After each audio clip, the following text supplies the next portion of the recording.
ciidamada booliska gaarka ah ee maamulka Koonfur Galbeed Soomaaliya oo xalayto howlgalo magaalada Baydhabo qaybo ka mid ah ka sameeyay ayaa waxa ay gacanta ku soo dhigeen 3 rag oo ay sheegeen in ay ka dambeeyeen dil habeen ka hor masjid dhexdiisa loogu geystay marxuum Sheekh Madeer Sheekh Maxamed oo ka mid ah jameecada masjidkaasi. raggani loo soo qabtay dilka marxuumka ayaa la sheegay in ay ku hubaysanaayeen xilliga la soo qabanaya bistoolado iyo bam, waxaana sidoo kale saraakiishu ay cadeeyeen in raggani ay ka mid yihiin ganacsatada miisaska yaryar ee wax ku gaday magaalada Baydhabo. Kusimaha wasiirka amniga ahna wasiirka wasaaradda hubka dhigista dhaqan celinta maleeshiyaadka iyo tababarada ciidanka maamulka Koonfur Galbeed mudane Xasan Xuseen Maxamed Xasan Eelay ayaa ku ammaanay shacabka magaalada Baydhabo sida ay ula shaqeeyeen booliska. waxa uuna wasiirku sheegay in shacabka la'aantiisa ayna u suuragali lahayn sidii ay ku soo qabtaan raggani.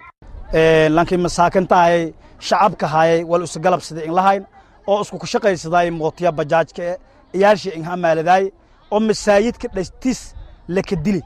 masaajidka dhastis isoo ka jar atahayaadka la ka dili haddii araga haytan ciidamada booliiska ee shacabka Soomaaliyeed gaar ahaan shacabka reer Baydhabo oo iskaaladayaan wali ka guuleysadeen inay gacan dhiigliyaalkii oo hoolas gobada dhamaantii Allah wada gobada iyo awal muran ee wal dhibaato aan ku dhina howlgalka xalay dhoon dareeri Ilaahay idin sheey walaha ka guuleysadii wala in ma hadnagaane ummadda Soomaaliyeed dhamaantii gaar ahaan ummadda Koonfur Galbeed ee booliisku wal kalba miinteegin wala inteegin lankii shacabku dhibaateeyo inay wax qobadan shacabkan iyo badbaadiyaan eed aan ka mahadnagaan wala ka kooytay shaqadun wada shaqeynta booliiska iyo bulshada Soomaaliyeed gaar ahaan reer Baydhabo oo galnyaas qabsaday iska duuban wala araga haytan hadee bulshada iyo meel dhooban ee dadkii iska duuban Ilaahay idin sheey wala rajeene waqti dhowna inay helaan cadaalad inay helaan rajeen eediyadaas ka mahadnagaan